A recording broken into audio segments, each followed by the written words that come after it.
on this computer. Oke, sudah ya. Ya. Mohon maaf, saya baru sempat merecord ya. Tadi yang 5 menit pertama agak saya kelupaan untuk merecord. Jadi, saya ulang lagi. Vektor, itu yang akan kita bahas hari ini adalah vektor. Hanya tentang dasar-dasar vektor saja yang untuk kita bahas hari ini. Oke. Untuk minggu depan yang akan kita bahas, itu lebih ke arah permasalahan yang selama ini kalian belum pernah bahas sebelumnya tentang vektor. Oke, tadi saya sudah sempat membahas juga, saat kita membahas vektor, kita harus membahas yang namanya skalar. Perbedaan dari keduanya, vektor itu memiliki besar dan arah, sedangkan skalar itu hanya memiliki besar saja. Dan yang tadi kita sudah sempat bahas, contoh dari vektor apa saja, perpindahan itu masuk ke vektor, kecepatan itu masuk ke vektor, percepatan itu masuk ke vektor, dan yang gampang lagi adalah gaya ya, gaya itu juga masuk ke vektor.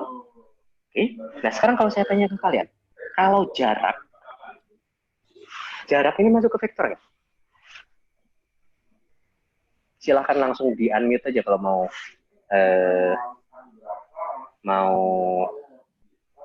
menjawab. Pak, izin bertanya, Pak. Ini ada teman-teman saya yang belum bisa masuk, belum diajak aja sama Bapak. Oh iya, ini barusan saya masukkan. Oke. Oke. Nah, pertanyaan saya, jarak itu masuk ke vektor atau tidak? Tidak, Pak. Tidak, Pak.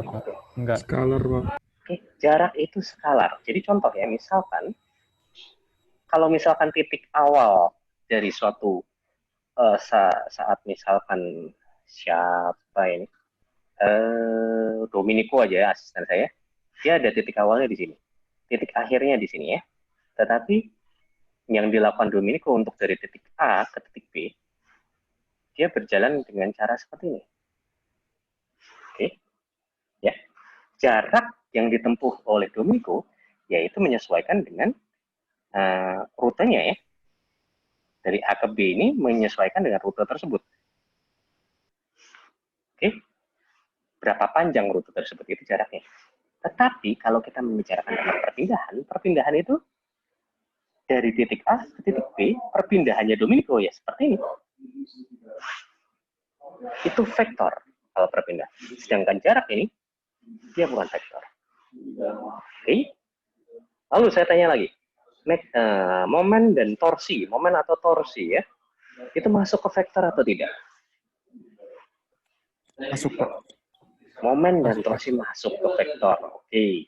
Nah, sekarang kalau misalkan saya tanya ke kalian, misalkan ya, saya punya poros seperti ini. Kalian yakin kan pasti belajar di statika ya? Oke. Saya berikan vektor seperti itu ya. Arahnya kemana itu? Arah vektornya kemana? Atau kalau misalkan kalian bingung ya, ini misalkan ini porosnya saya lihat dari sisi ini ya. Pandangan mata saya dari situ.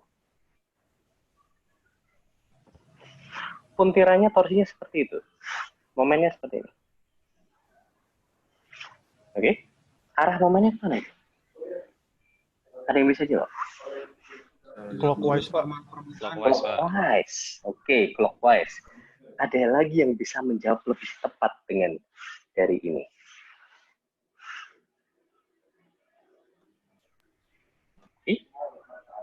Kenapa kok wajahnya nggak muncul ya di sini ya?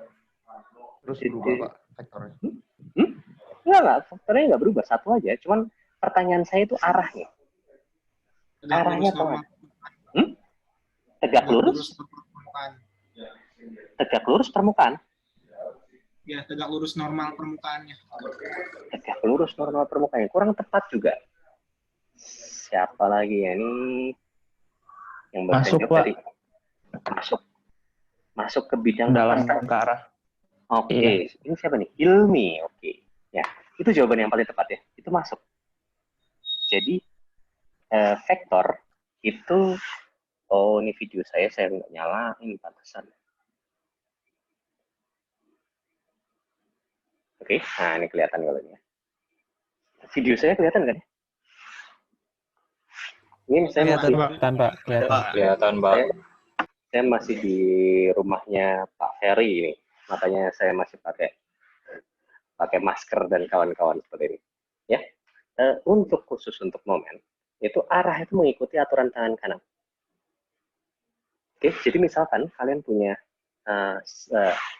poros seperti ini, momen yang diberikan misalkan seperti ini, arahnya ke sana. Ya, arahnya ke sana. Ya, seperti itu. Nah, sebenarnya kalau kita merepresentasikan arah dari vektor momen tersebut, itu seperti ini. Mengikuti aturan tangan kanannya. Arahnya mengikuti si jempol ini. Jadi kalau misalkan kita punya momen yang seperti ini ya, yang ada di gambar sini ya, momennya seperti ini. Oke, kalau mengikuti aturan tangan kanan, kita bisa menggambarkan momen tersebut dengan cara lebih baik, ya. Itu seperti ini.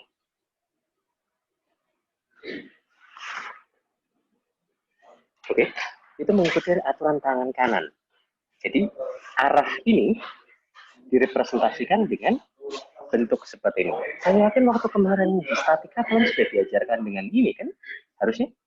Tolong direview lagi. Jadi karena hal yang sama akan dibahas di mekanika material ya. Kalian mengambil mekanika material semester ini kan ya? Iya, Pak. Iya, Pak. Di mekanika material itu akan dibahas lagi. Itu tolong bagian yang ini kalian ingat-ingat. Jangan sampai lupa. Oke, cara merepresentasikan momen itu seperti itu. Ya, mengikuti aturan tangan kanan. Kalau saya tunjukkan arahnya seperti ini, ya, kayak gini, seperti ini, itu artinya sebenarnya itu seperti ini, mengikuti aturan tangan kanan. Arahnya gini, momennya seperti ini. Tolong lihat video saya ya, kelihatan kan ya harusnya. Seperti itu. Oke, situ. Ya. Nah,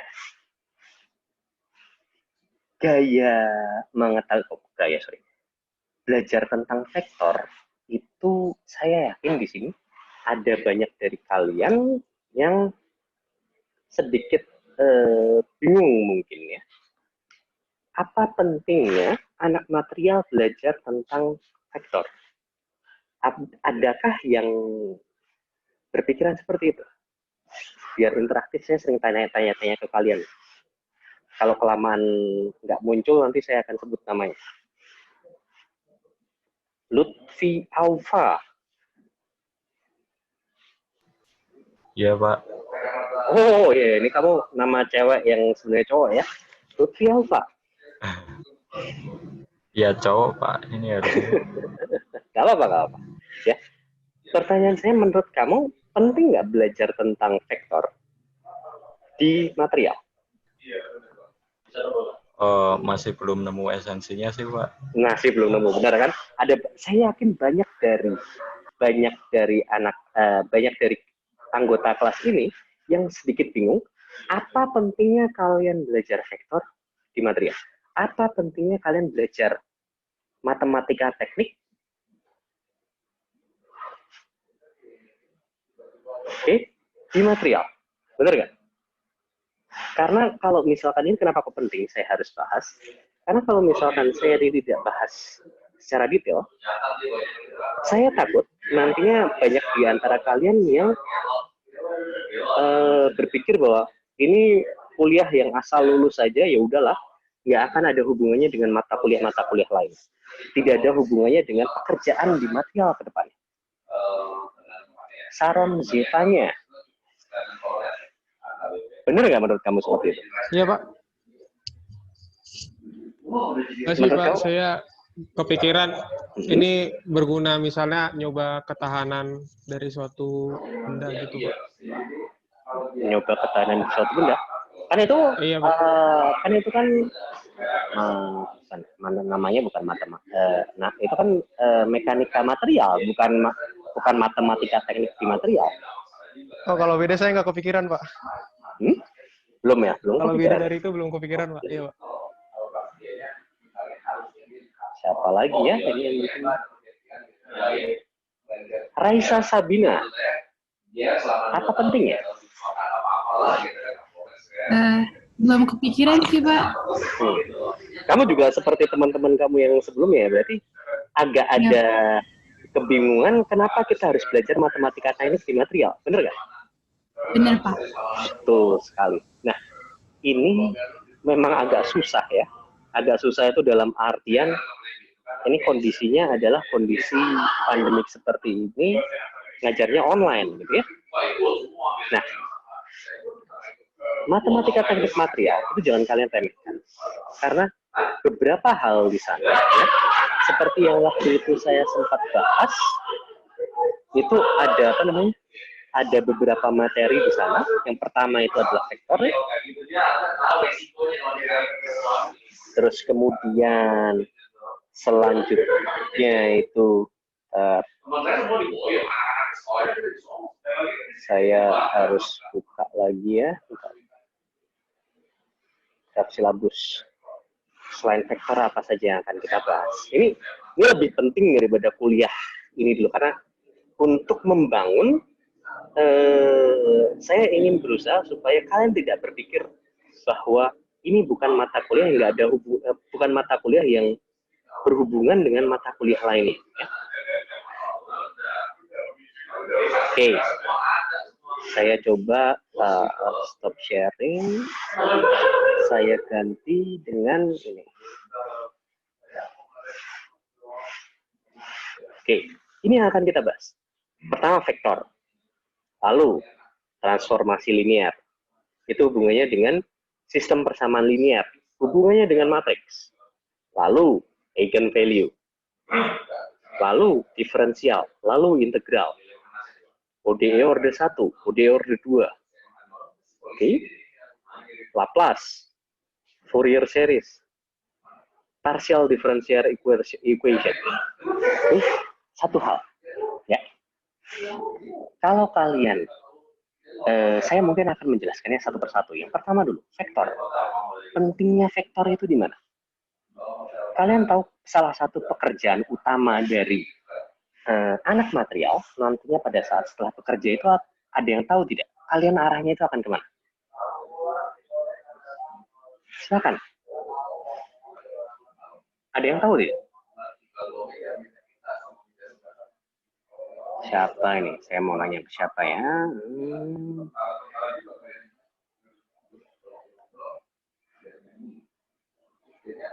Oh ya, ini ada.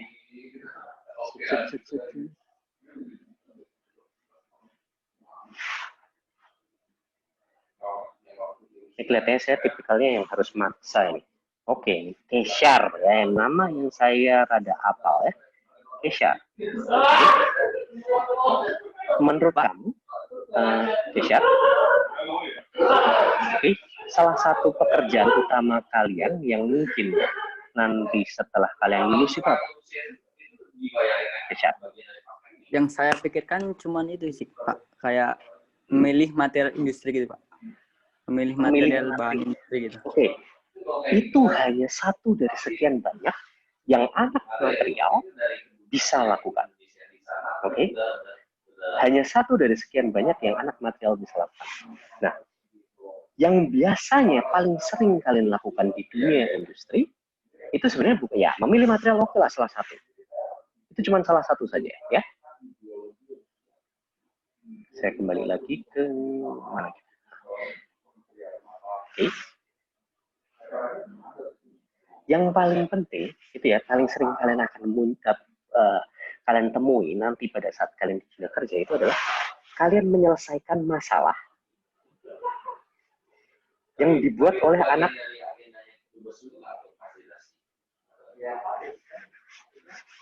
Jadi mereka ini yang bikin masalah, ya.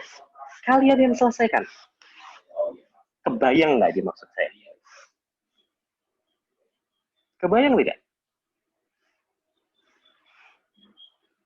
George Amos. Belum, Pak. Belum. Yang belum tadi ngomong belum siapa tadi? Saya, Pak. Saya itu siapa ngomong? Raihan, Pak. Kalau kamu kuliah langsung ngomong saya, Pak, itu saya nggak akan marah. Kalau kamu di sini kasih tahu, oke Rehan. Ini ya, kenapa kok ini kamu menyelesaikan masalah yang biasa dibuat oleh anak teknik mesin? Ini hubungannya dengan salah satu pekerjaan utama kalian nantinya, yaitu adalah analisis. Kegagalan. Ini adalah salah satu pekerjaan utama anak teknik material, analisis kegagalan. Ya, kalian menganalisis benda-benda yang gagal di industri. Kalian menganalisis benda-benda yang gagal di kehidupan sehari-hari. Dan biasanya penyebabnya, biasanya penyebabnya itu antara memang itu overload, penggunaannya berlebihan, kesalahannya bukan di desain, atau kesalahan penggunaan ya.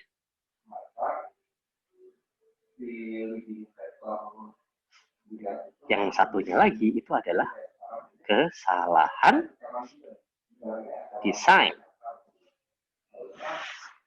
Tulisan saya bagus sekali ya. Kalian semua bisa baca ya harusnya. Aman kan? Aman, Pak. Aman. Oke, bagus. Gitu Diambang aja. banget sih, Pak. Saya nggak bisa, Pak.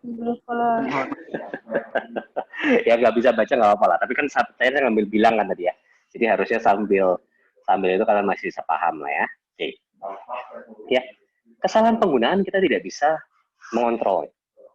Karena kesalahan penggunaan ini hubungannya dengan overload. Jadi kayak misalkan kalian menyetir mobil, lalu tiba-tiba kalian iseng gasnya dipolkan terus-terusan sampai ke daerah putaran mesinnya daerah merah. Mesin itu biasanya mutarannya itu kan dari 1000 sampai 8000 lah ya. Kalian di daerah 7000 sampai 8000 RPM terus-terusan. Apa yang akan terjadi? Mesinnya jebol. Nah, itu bukan kesalahan desain, itu adalah kesalahan penggunaan. Contohnya, selain itu contoh kesalahan penggunaan lainnya. Misalkan kalian kasusnya apa ya? Misalkan ada suatu jembatan misalkan ya, ada suatu jembatan. Jembatan tersebut harusnya hanya bisa menampung kapasitas maksimumnya cuma 10 ton misalkan. Lalu tiba-tiba karena satu dan lain hal, beban yang diberikan pada jembatan tersebut misalkan 20 ton. Menurut kalian apa yang akan terjadi? Gagal, kan? Itu bisa terjadi kegagalan. Nah, tetapi Maaf, Pak. Ya, kenapa? Ini ada teman-teman saya yang tadi habis disconnect, terus masuk lagi belum di ACC. Oh, bentar. Tadi sempat keluar disconnect. Oke. Bentar, partisipan. Kok nggak ada ya? Oh, ada deh. Sip. Terima kasih banyak. Pak. Sudah saya masukkan. Jadi seperti itu ya. Jadi saat overload itu penyebabnya adalah kesalahan penggunaan. Ya udah, itu bukan kesalahan siapa-siapa. Itu kesalahan yang menggunakannya, kesalahan orang yang mengatur di sana. Jadi kayak misalkan polisinya, pihak polisinya atau pihak orang yang menggunakan jembatannya, itu kesalahannya di situ. Tetapi ada juga yang kedua, ini kesalahan fatal, yaitu kesalahan desain. Misalkan, paling gampang, makasih Pak Sandro, ya, terima kasih. Jadi kesalahan desainnya, misalkan ada seorang lulusan teknik mesin mendesain suatu jembatan. Jembatannya itu tadi seperti yang tadi, kapasitasnya harusnya adalah 10 ton. Tetapi karena dia melakukan kesalahan desain, kapasitas kenyataannya itu hanya misalkan 8 ton. Lalu tiba-tiba pada saat ada pemberian beban 10 ton, yang memang sesuai dengan kapasitas dari jembatan tersebut, gagal. Oke? Itu kesalahannya siapa itu? Kesalahan dari si desainernya. Nah, pada saat itu terjadi kegagalan, yang melakukan analisis kegagalan itu bukan anak teknik mesin, bukan anak teknik sipil, bukan anak-anak jurusan lainnya, tetapi itu kalian. Ini salah satu dari pekerjaan utama anak teknik material. Analisis kegagalan. Oleh karena itu, tadi saya bilang dari awal bahwa salah satu pekerjaan utama kalian itu adalah menghandle permasalahan-permasalahan yang biasanya disebabkan oleh anak teknik mesin atau teknik sipil atau teknik-teknik lain. Karena ini salah satu pekerjaan utama. Jadi jangan pernah berpikir bahwa anak teknik material pekerjaannya hanya memilih material. Ini hanya satu dari sekian hal yang kalian bisa lakukan. Ini hanya satu dari sekian hal yang kalian bisa lakukan. Banyak sekali hal-hal di luar sana yang sangat membutuhkan anak-anak teknik material. Pekerjaan yang kalian bisa dapatkan di luar sana itu sangat beragam. Jadi kalian harusnya bangga menjadi anak teknik material. Ya. Nah, salah satu kerjaan yang tadi saya bilang itu adalah analisis kegagalan.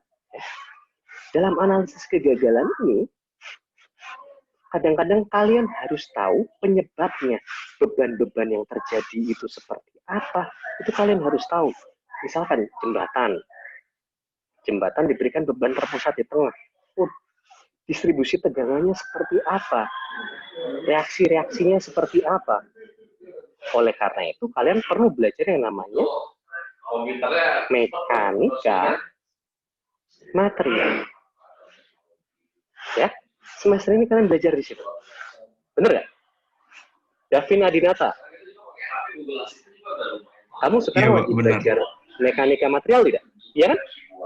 Iya Pak, wajib. Tuh.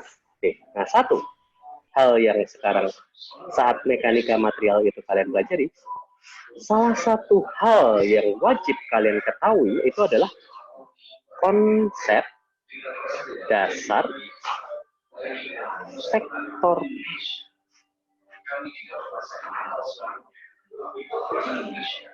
Jadi ceritanya gini, mekanika matematika teknik material itu belum tentu akan langsung digunakan untuk menyelesaikan permasalahan-permasalahan yang ada yang akan kalian gunakan. Tidak, tetapi matematika teknik material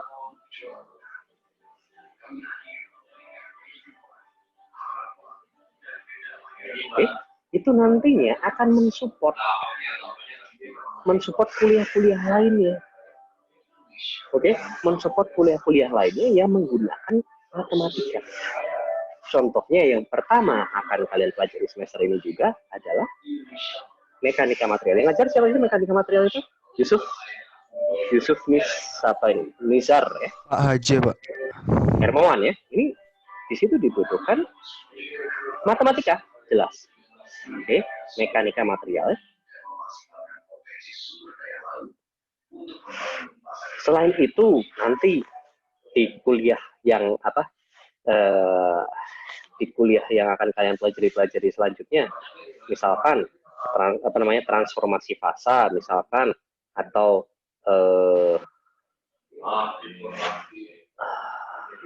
analisis numerik juga, itu membutuhkan matematika teknik material.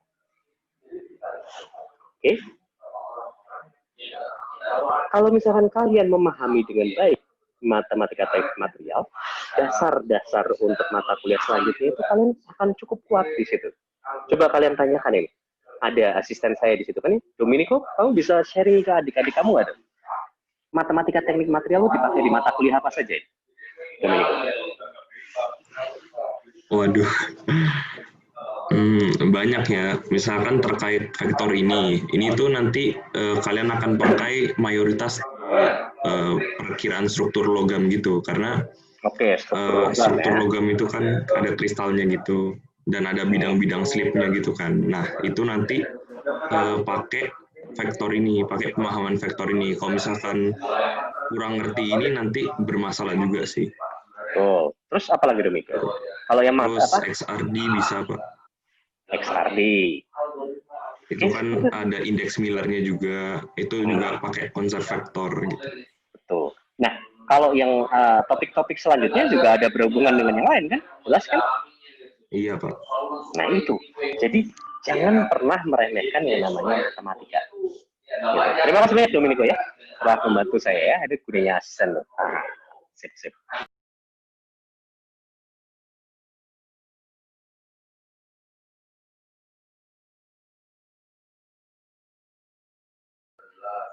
Oke, mohon maaf ya, barusan kelihatannya saya terputus. Ini suara saya sudah terdengar lagi kan? Ya, Pak. Sudah, Pak. Sudah, Pak.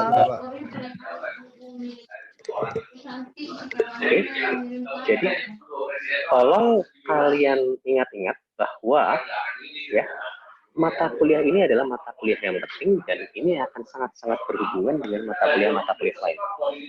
Ini kenapa kok saya highlight ini di awal? Karena kalau dari awal kalian sudah agak gimana gitu ya dengan mata kuliah ini, biasanya mental ntar saya ngajarin apa, kalian tidak akan berpikir seperti ini. Oh, apa gunanya sih? Alah, ngapain sih? Udahlah, asal lulus sih. Tidak seperti itu. Oke, ini berhubungan dengan hampir semua mata kuliah yang akan kalian pelajari ke depan. Oke. Masalah ini ada yang ingin bertanya, silahkan. Oke. Para Madinah Masihi. Ya. Ya, Pak. Sudah paham belum ini tujuannya arahnya kemana? Jadi jangan pernah meremehkan mata kuliah ini ya. Benar ya? Oke ya? Tidak, Pak. Tidak.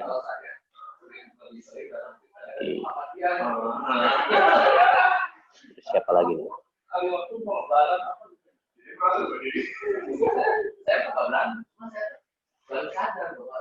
Bentar ya. Siapa lagi nih ya?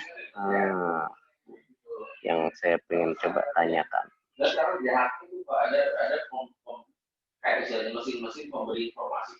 Daryl. Oke, sudah paham kan ya Daryl? Sip.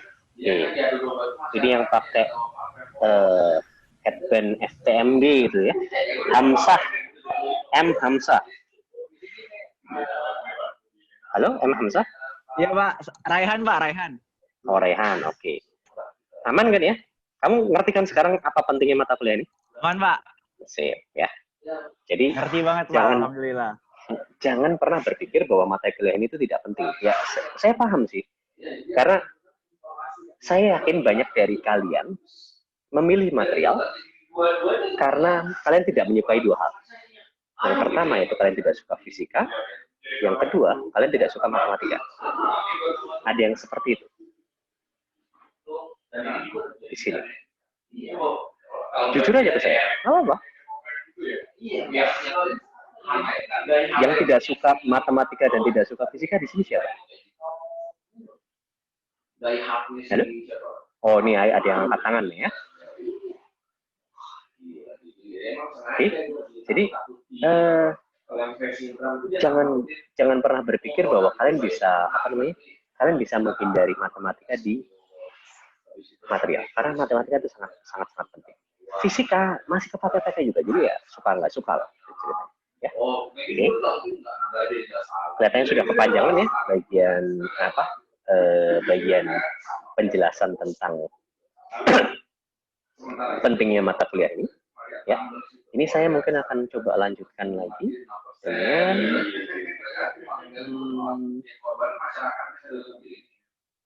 saya coba lanjutkan lagi dengan masalah vektor ya. Oke, kita lanjutkan lagi ya masalah vektor. Oke. Nah, saat kita memiliki vektor, tadi seperti yang kita sudah ungkapkan, saya sudah ungkapkan di awal, misalkan saya punya vektor A seperti ini.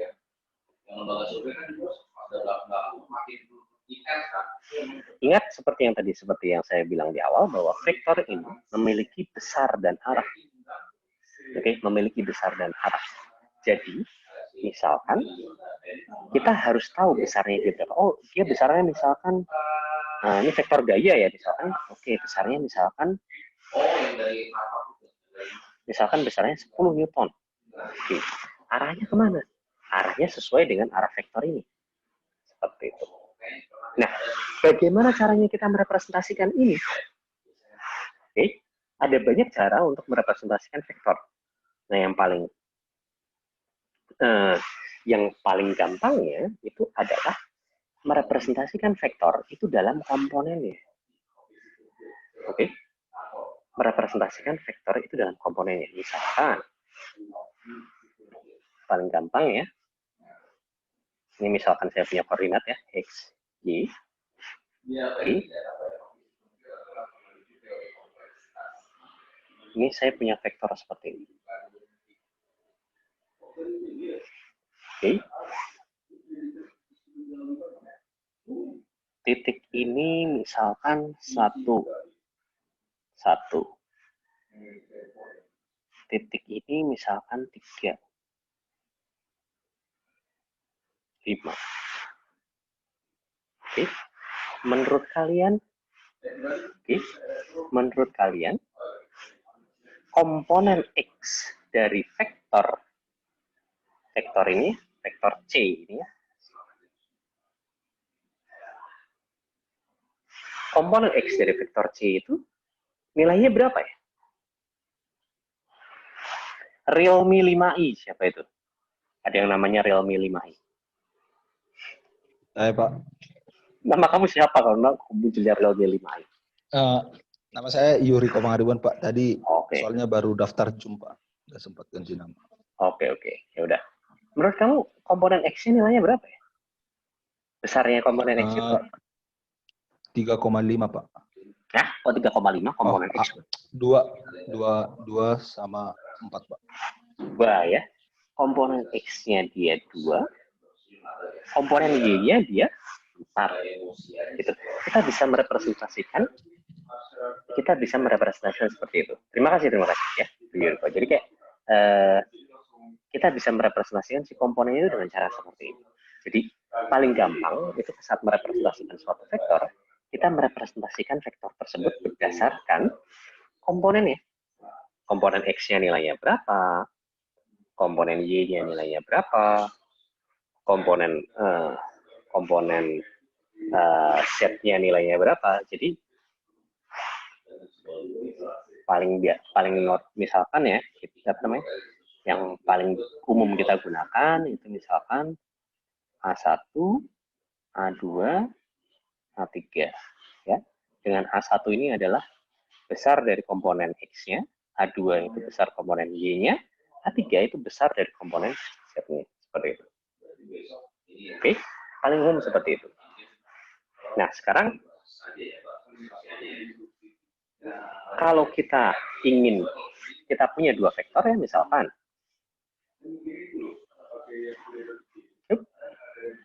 kita punya 2 vektor misalkan 10 Newton dan juga 5 Newton misalkan.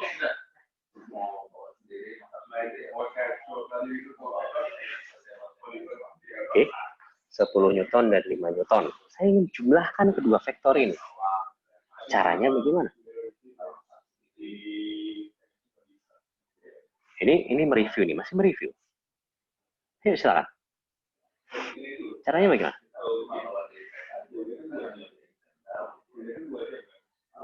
Ada resultannya gimana cara? Gimana cara resultannya? Pakai grafis ya? Dibikin pakai segitiga atau gimana? Iya Pak, biasanya saya sih pakai segitiga gitu, jadi bisa boleh. Boleh ya, kayak gini ya. Paling biasa tuh, paling umum seperti ini. Oke, nilainya berapa dia? Misalkan ini vektor A ya, vektor B, vektor C, di mana dia merupakan penjumlahan dari vektor A dan vektor B, nilainya berapa dia? Besarnya dia berapa?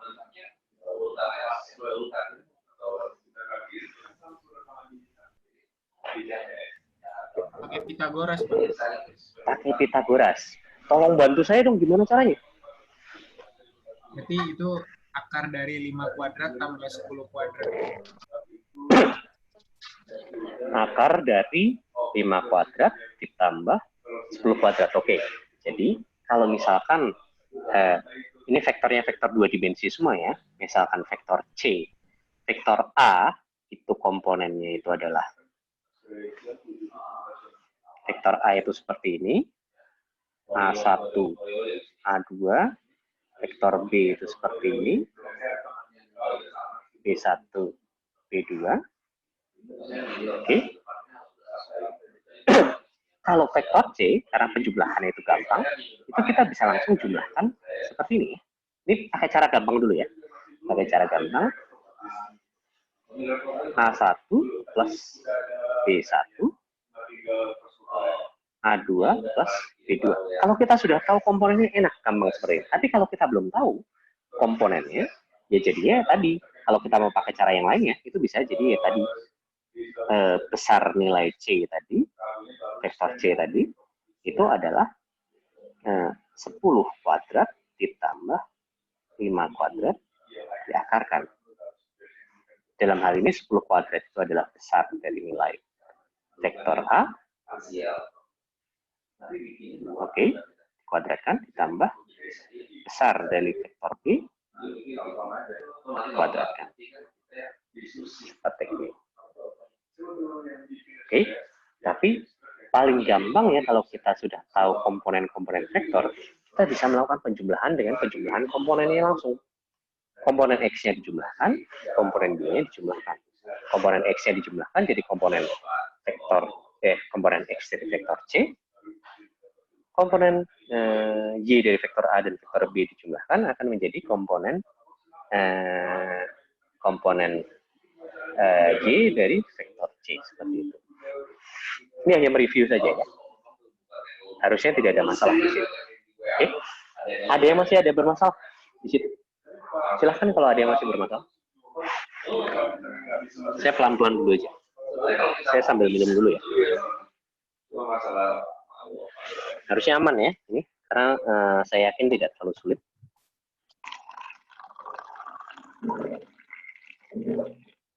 Oke, tapi silakan jika ada yang bermasalah.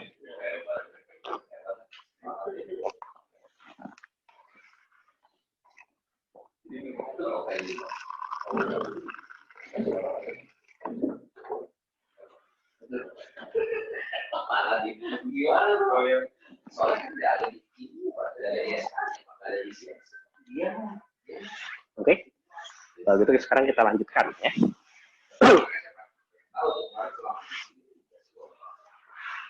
Penjumlahan vektor sudah ya. Selanjutnya, oke, komponen vektor tadi juga sudah kita jelaskan. Oke.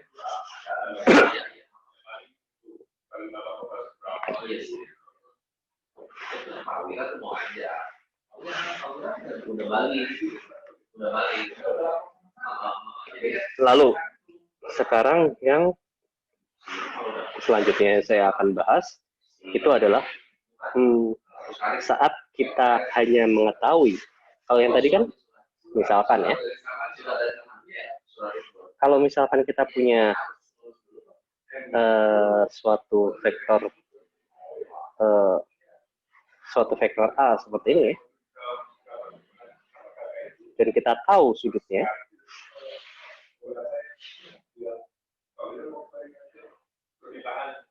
oke, vektor A-nya seperti ini. Oke. Nah, kita bisa mentransfer misalkan sudutnya ini 60 derajat misalkan, atau sudutnya biar general saya sebutkan sebagai alfa. Oke. Nah, komponen dari vektor A itu, bukan komponen, besar dari vektor A itu kita representasikan seperti ini kan. Oke. Nah, arah dari vektor A, sedangkan arahnya dia memiliki sudut alfa seperti itu. Nah, dari informasi vektor seperti ini, kita bisa mengubahnya menjadi informasi vektor dalam hubungannya yang urusannya dengan komponen. Ya. Jadi vektor A ini bisa kita representasikan dalam bentuk komponen dari informasi ini. Caranya bagaimana? Sangat mudah. Oke. Caranya bagaimana? Ya, komponen X-nya itu adalah halo? Ya, oh ya, A cos alpha. Nilai dari A dikalikan dengan cos alpha. Itu komponen X-nya ya. Betul sekali. Lalu komponen Y-nya A sin alpha. Sin alpha. Betul sekali. Itu kalau kita dari informasi yang kita dapatkan ini besar dan juga sudutnya, kita bisa ubah menjadi komponen X dan Y dengan cara seperti ini. Sangat-sangat simpel. Nah,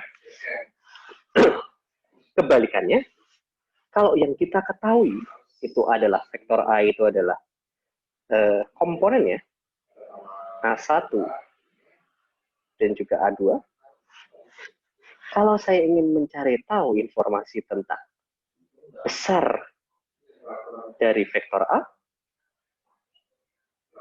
caranya bagaimana?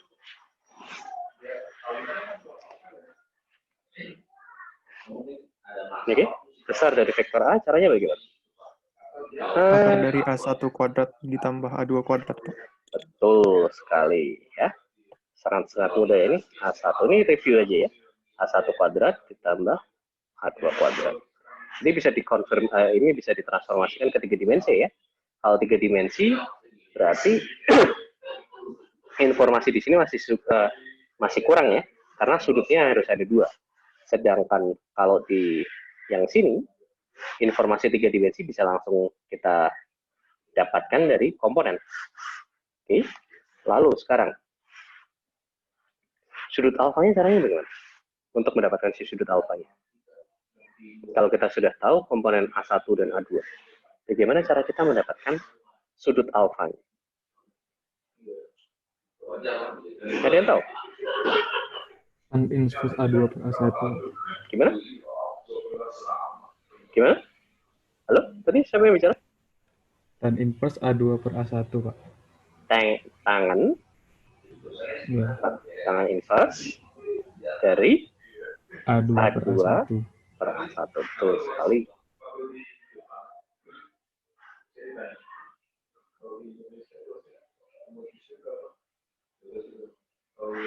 Seperti itu. Oke. Ini adalah nilai alfanya. Ya, jadi seperti itu. Ini basic-basic dari vektor. Saya masih ada setengah jam lagi. Saya akan lanjutkan lagi dengan basic-basic vektor lainnya. Ya. Nah, basic vektor lainnya yang kalian harus ketahui itu adalah vektor satuan. Ada yang di sini yang bisa membantu saya apa arti vektor satuan? Tolong bantu saya dong. Apa artinya vektor satuan?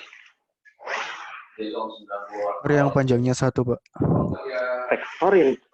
Vektor yang besarnya satu satuan ya. Semudah itu ya benar ya. Oke, vektor yang besarnya satu satuan. Nah, kalau misalkan saya ingin merepresentasikan vektor A saya ke dalam bentuk vektor satuan, bagaimana cara? Komponennya dibagi dengan besar vektornya ya, Pak? Komponennya masing-masing dibagi dengan besar vektornya ya, Pak? Komponennya dibagi dengan besar vektor ya. Kenapa harus seperti itu?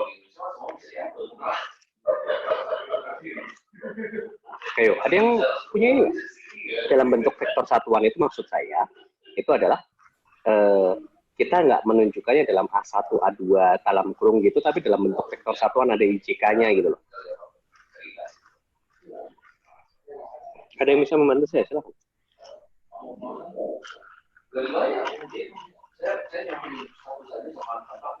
Jadi A1I tambah A2J, Pak. Betul, segampang itu ya. Tinggal kita tuliskan bahwa vektor satu apa, kalau dalam bentuk seperti itu, kita bisa tuliskan bentuk ini ya. Kita bisa tuliskan ulang. Menjadi seperti ini.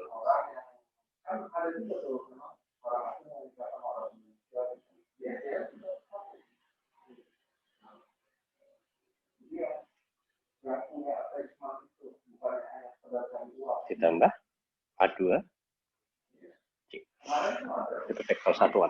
Ingat ya, vektor satuan itu artinya adalah vektor yang besarnya satu satuan. Oke. Nah, itu cara representasi vektor yang lainnya ya, dengan menggunakan vektor satuan. Nah, I ini perlu kalian ingat bahwa nilai dia itu seperti yang tadi saya bilang, itu nilainya satu ya, satu satuan, nilainya cuma satu satuan. I itu nilainya satu satuan ya. Jadi kalau misalkan kita lihat komponennya, ya komponennya akan seperti ini. Ya. Sedangkan C itu seperti ini. K seperti ini. Oke, seperti itu ya. Jadi nilai dari ini itu adalah satu satuan, arahnya X, Y, Z. Seperti itu. Ya, ini cuma hanya sekedar pengingat saja.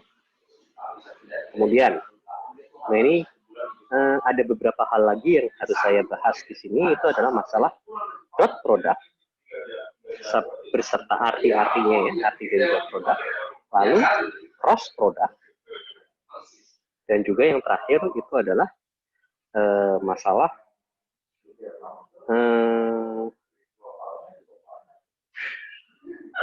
scalar triple product. Jadi 3 hal yang akan kita bahas selanjutnya ya. Khusus untuk hari ini itu adalah dot product. Dot product itu artinya apa ya? Ada yang bisa bantu saya? Yang belum bantu saya nih, saya pengen Bapak cantik.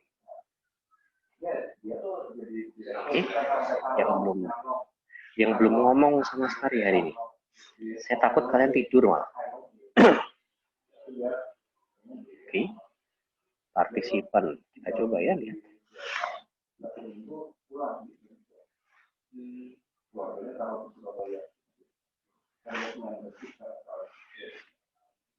Kiandra AL. Ya, Pak. Iya. Kiandra, saya mau nanya ke kamu. Ini dot product itu rumusannya seperti apa?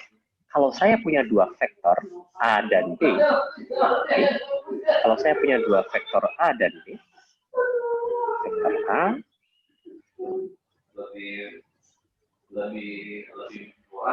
vektor B,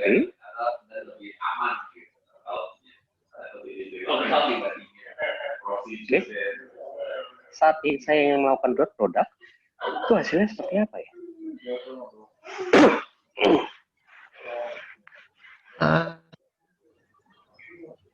Masih ingat nggak? A1 B1 tambah A2 B2. A1 B1 ditambah A2 B2. Kenapa kok seperti itu ya? Kan? Kenapa? Kenapanya sih saya kurang ingat ya. Saya cuma ingat hasil skalar. Ini, benar. Pertanyaan saya selanjutnya adalah tadi kamu bilang A1 B1 ditambah A2 B2. Hasilnya itu vektor atau skalar dari hasil dot product? Skalar, Pak. Skalar, oke. Hasilnya skalar.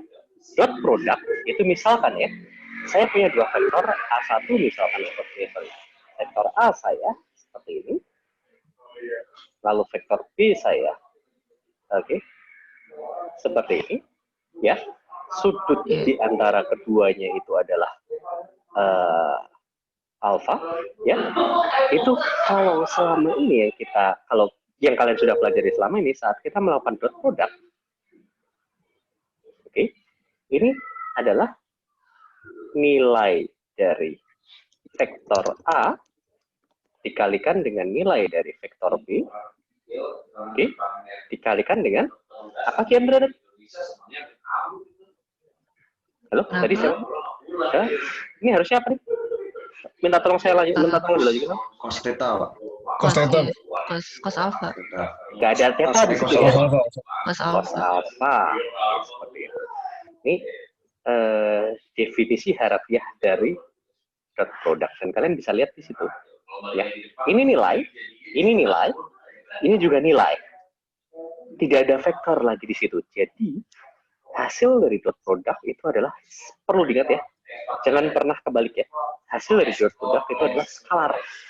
Dia tidak memiliki arah lagi setelah melakukan namanya dot product. Nah, cara gampangnya kalau apabila kalian sudah memiliki komponen-komponen yang misalkan ya, komponennya saya bikin lengkap deh. Oke.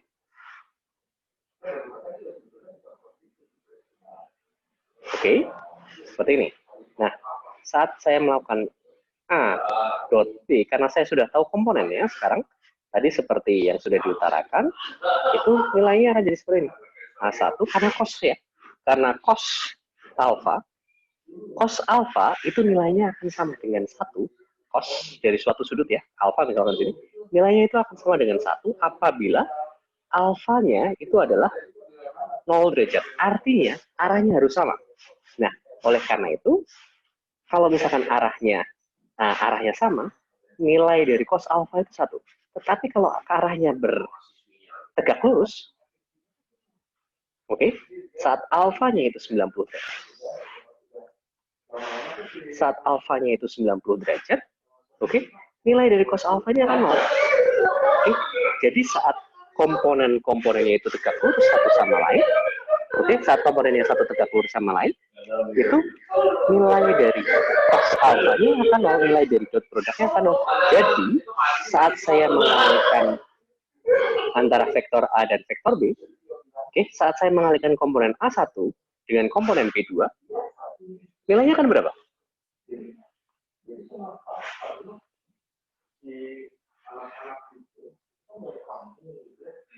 Rida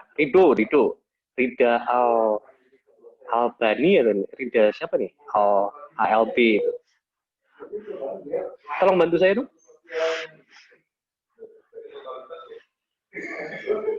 Halo?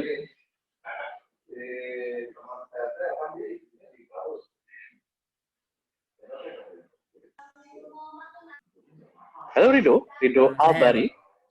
Ya, benar kamu. Oke, pertanyaan saya. Oke, kalau saya mengalihkan mengalihkan dot antara A1 dengan B2, nilainya akan jadi berapa?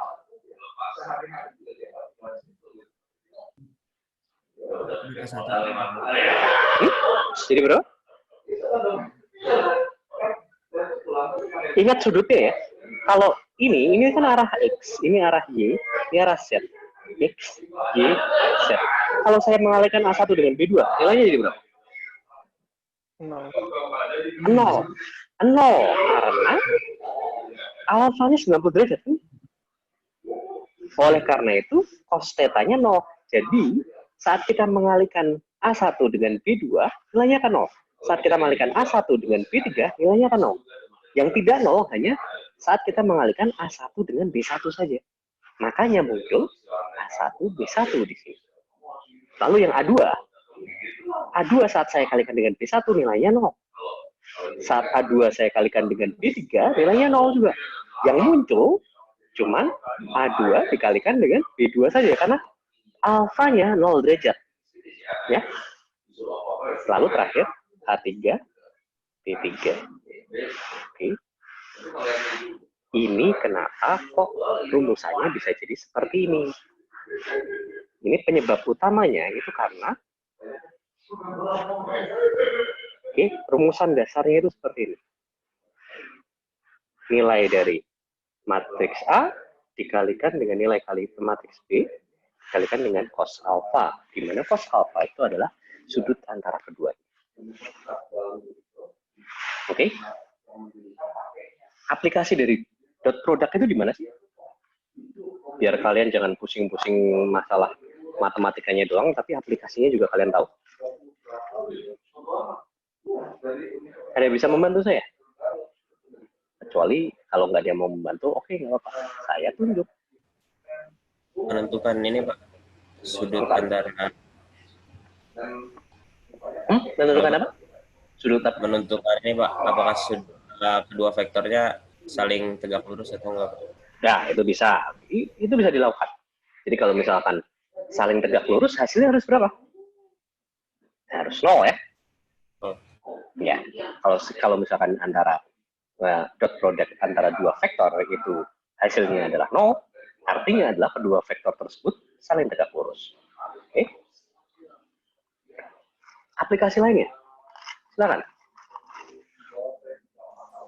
Izin menjawab Pak. Ya, siapa ini? Melvin 002. Oke, silakan Melvin. Buat perhitungan momen bisa nggak Pak? Oh, balik kamu momen itu cross product. Nanti setelah ini kita pelajari ya. Cross product. Oh iya, salah Pak. Cross dan dot itu dua hal yang berlawanan. Oke? Siapa lagi ini yang mau saya tanya?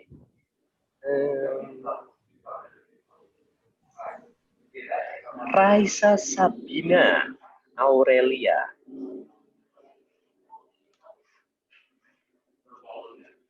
Ini saya sering nanya-nanya kayak gini biar memastikan bahwa kalian tidak tidur ya. Gimana Raisa? Kenapa Pak pertanyaannya tadi sorenya putus-putus? Oh, putus-putus ya sudah. Pertanyaannya itu adalah aplikasi dari dot product itu apa? Apa ya? Nggak kepikiran? Belum sih Pak, tadi sama kayak kayak Lazu Pak. Gisela Chris. Aplikasi dot product apa coba? Gisela. Masih ingat nggak? Ini di fisika ada nih, fisika dasar.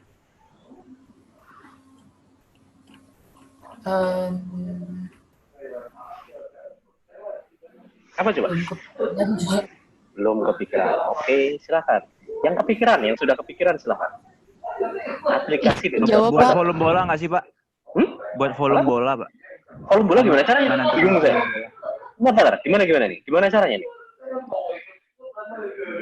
Nggak tahu Pak, kayak ingat yang integral lipat 2 yang semester kemarin. Itu kan pakai perkalian dot. Oh, ya itu bisa sih. Cuman maksudnya itu lebih ke arah integral untuk mencari itu. Dotnya itu beda just ya, Pak, ya? in case. Ya mungkin bisa. Itu termasuk itu lebih ke arah seperti yang tadi dibicarakan oleh temanmu di awal ya. Saat tegak lurus nilai dia akan 0, saat dia searah nilai dia akan 1. Jadi menggunakan dot product pada saat menghitung volume bola itu hubungannya dengan arah integralnya gitu. Cuman maksud saya bukan itu. Yang kalian telah pelajari di SMA tadi, SMA atau di fisika dasar kemarin, silakan. Menentukan usaha, Pak. Iya. Siapa nih tadi yang bilang? Kerja. Siapa yang barusan tadi bilang? Mei Fenty, Pak. Mei Fenty. Oke, bagus. Menentukan kerja. Sekalian, saya minta kamu untuk lanjutkan Mei Fenty, ya. Itu rumusan dari kerja itu apa ya? Dan kenapa kok stylus saya menghilang? Bentar ya. Saya kehilangan stylus saya. Oh, beneran jatuh. Gimana? F dot? Usaha itu F dot S. F dot S dengan S itu? Perpindahan. Oh, perpindahan atau jarak? Mei Fenty. Saya nanya lagi. Perpindahan atau jarak? Perpindahan, Pak. Kenapa kok bukan jarak? Kan perkalian antara vektor dengan vektor, Pak. Kalau vektor sama skalar Pokoknya nggak bisa. Ini work ya, usaha, kerja. Itu F.S. Gaya dot perpindahan. Nah, pertanyaannya tadi May Fenty bisa jawab kan ya? Saya coba lanjutkan lagi ke May Fenty ya. Kalau saya ubah jadi gini, boleh nggak?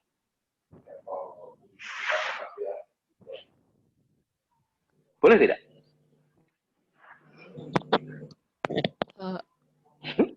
Kayaknya enggak deh Pak, nggak tahu, kurang paham. Berarti enggak deh. Boleh nggak? Ada yang bisa membantu May Fenty? Ini masalah definisi ya. Oke, ada yang bisa membantu? Boleh, Pak. Boleh, Pak. Boleh. Boleh. Tadi yang barusan terakhir ngomong boleh siapa tadi barusan? Halo, siapa tadi? Ikhlas ya? Ikhlas Maulana ya? Siapa? Halo? Halo? Kayaknya saya, Pak. Ya udah nggak apa-apa. Kenapa? Kenapa kok boleh? Salar, Pak. Dan tidak ada Skalar. Nah, karena ini skalar jadi tidak ada masalah. Dan ingat lagi persamaan ini ya. Persamaan yang tadi ya. A dot B ya. Itu sama dengan nilai. Nilai, ingat ya, nilai dari vektor A dikalikan nilai dikali vektor B dikalikan dengan cos.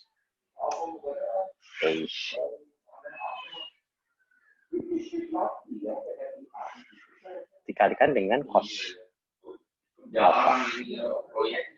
Oke, jadi ini nilai, ini sudah skalar, ini sudah skalar, ini sudah skalar. Kalau saya ubah dari A dot B dot B dot A, apa yang berubah? Tinggal urutannya aja kan? Sama saja dong harusnya. Jadi tidak ada masalah. Jadi tolong bedakan perkalian dot dengan perkalian cross.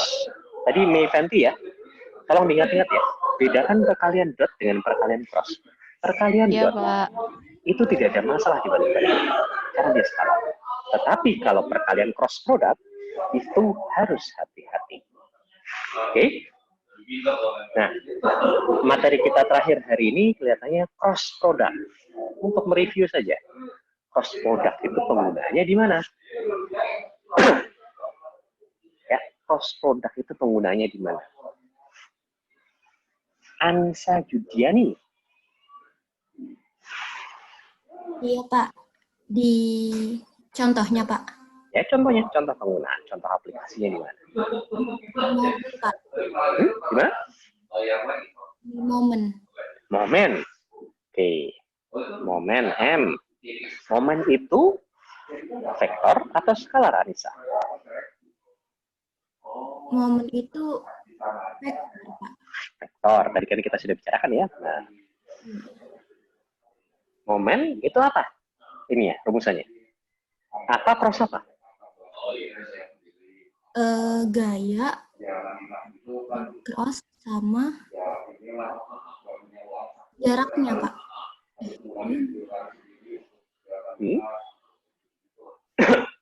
Sama lengan gayanya biasanya, Pak. Bukan jarak ya, jarak itu skalar. Oke, lengan gaya ya. Berarti kamu nulis gimana? F gaya di-crosskan dengan lengan gayanya. Itu juga harusnya lengan gaya itu vektor ya. Oke, bener nggak ini? Menurut kamu bener nggak? Kayaknya waktu di statur kayak gini sih. Oke, kamu kurang mendengarkan berarti. Oke, ada yang bisa memperbaiki coba. Apa yang salah di situ? Saya itu siapa? Tukar, Pak. Persa. Saat kalian membicarakan saya itu kasih tahu namanya deh. Oh ya. Siapa? Tadi yang ngomong saya apa tadi? Pertama tadi siapa? Nggak tahu. Kok bukan kamu tadi? Itu kamu. Nama kamu siapa? Fulvian. Fulvian. Fulvian, Pak. Oke. Nah, yang benar adalah ini terbalik ya? R cross F. Nah, perlu diingat saat kita membicarakan cross product, oke, cross product ya.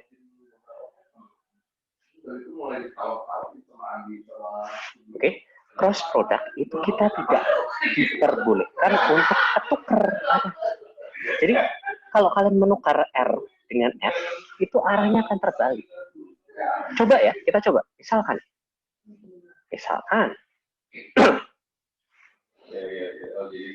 ini ada batang seperti ini ya. Lalu dia diberikan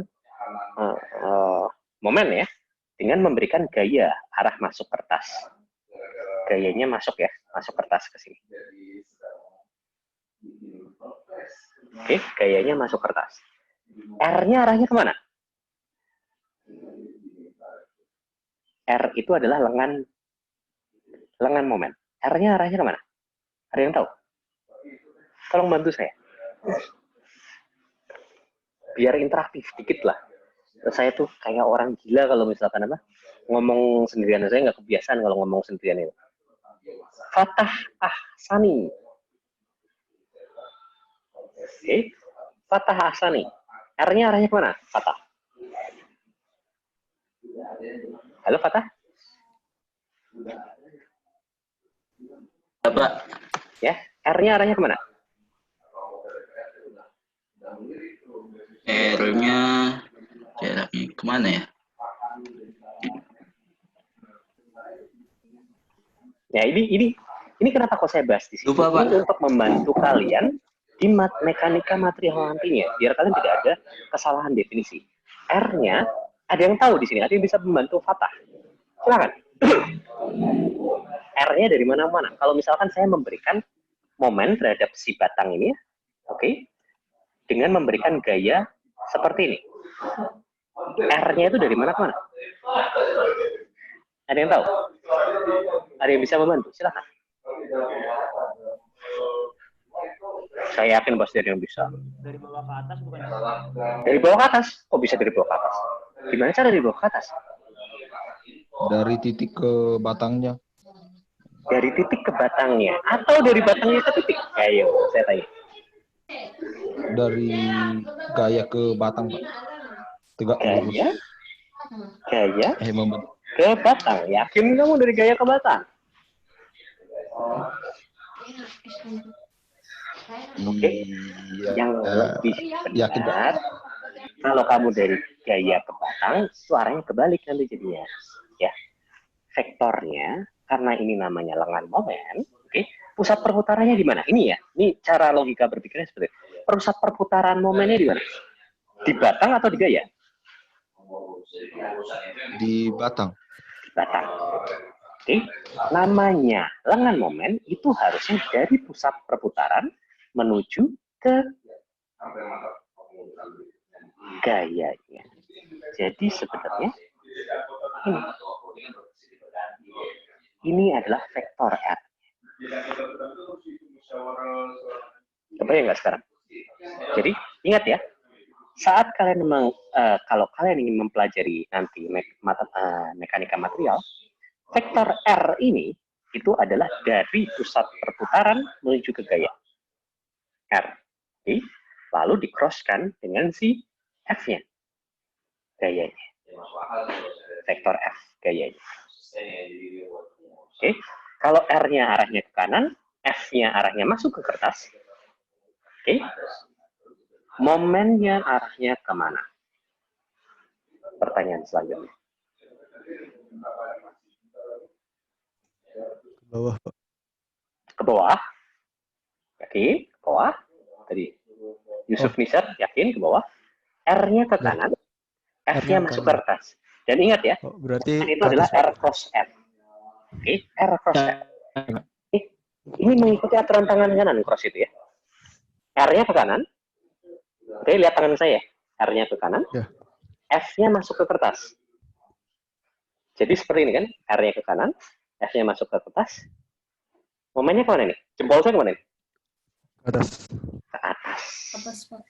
Ini momennya arahnya ke atas. Artinya apa? Artinya dia berputar. Artinya momennya itu seperti ini. Ini menunjukkan arahnya, tetapi sebenarnya momennya itu sebenarnya torsinya muternya seperti ini. Gitu. Kebayang nggak itu di situ? Oke, jadi tolong jangan sampai salah. Saat kita membicarakan momen itu adalah R cross F. R itu sendiri, itu adalah vektor dari pusat perputaran menuju ke gayanya. Oke, jangan sampai terbalik-balik. Itu logika berpikir. Apa namanya? Itu logika yang paling benar. Oke, sampai di sini ada yang mau ditanyakan? Materi kita hari ini mungkin kita akan sampai di sini aja. Yang skalar triple product itu akan saya ajarkan pada kuliah selanjutnya. Oke. Di sini ada yang mau ditanyakan sekarang? Oktarina Cahyaning Tias, kamu sudah paham belum?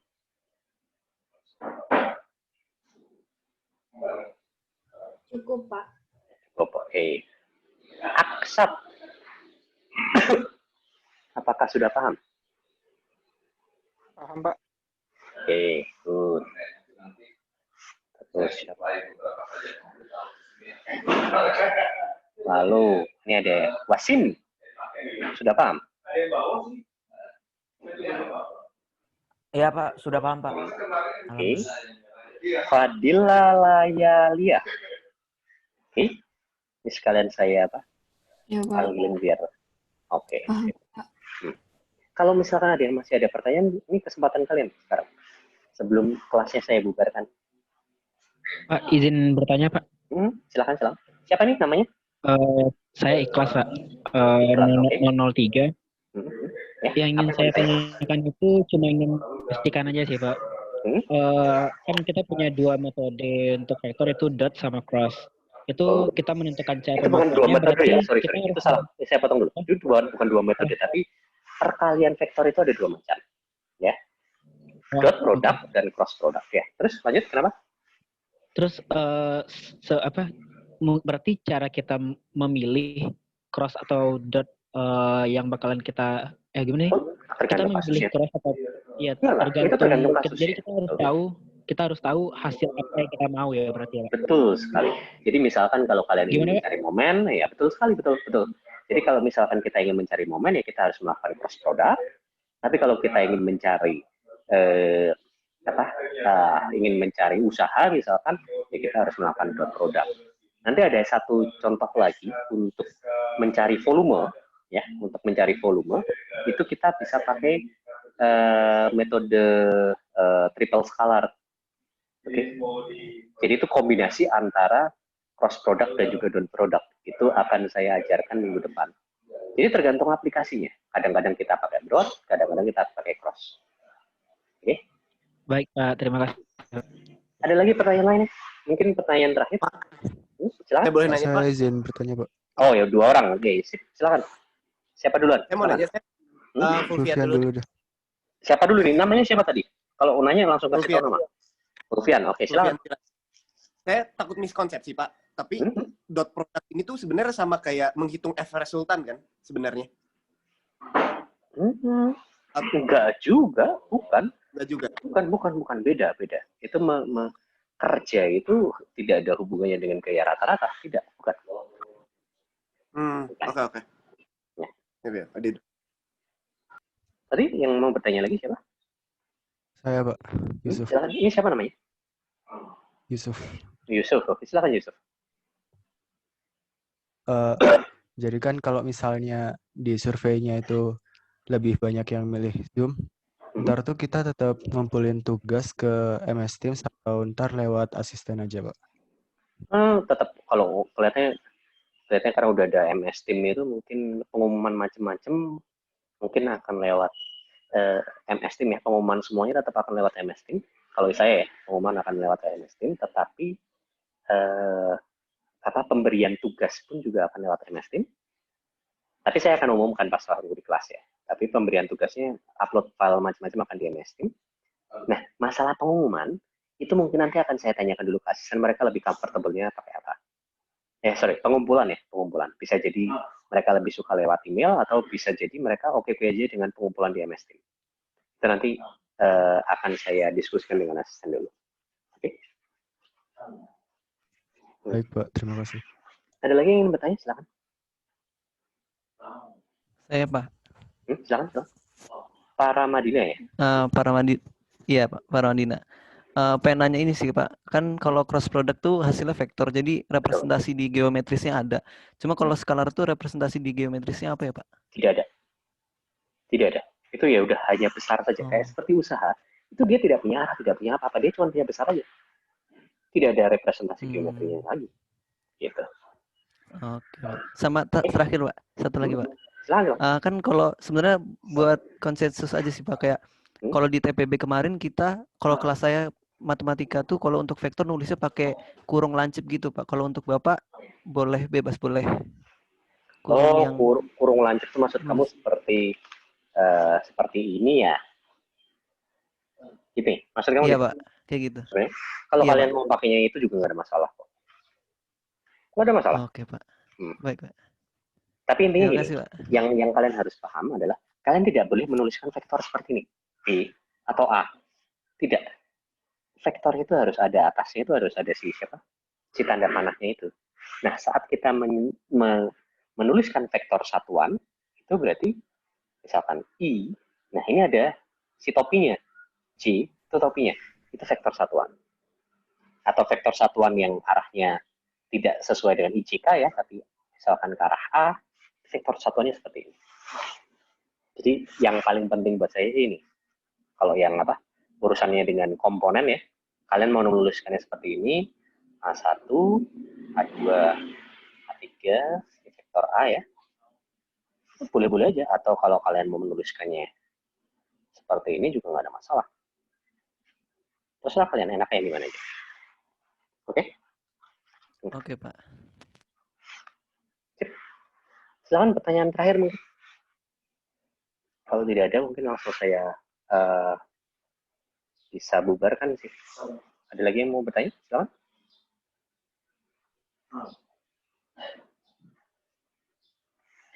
Tidak ada lagi ya kelihatannya. Oke. Jadi nanti mungkin akan ada pembicaraan setelah ini di grup MS Team ya, berkaitan dengan surveinya, antara mana yang lebih enak menggunakan MS Team atau menggunakan Zoom. Oke, tolong kalian isi. Ya, nanti ke depannya saya akan ngikutin pakai itu aja. Oke, ya. Kelihatannya kuliah kita hari ini sampai di sini. Video recordingnya saya akan upload di YouTube. Nanti linknya akan saya sebar di grup. Oke, ya. Terima kasih banyak ya.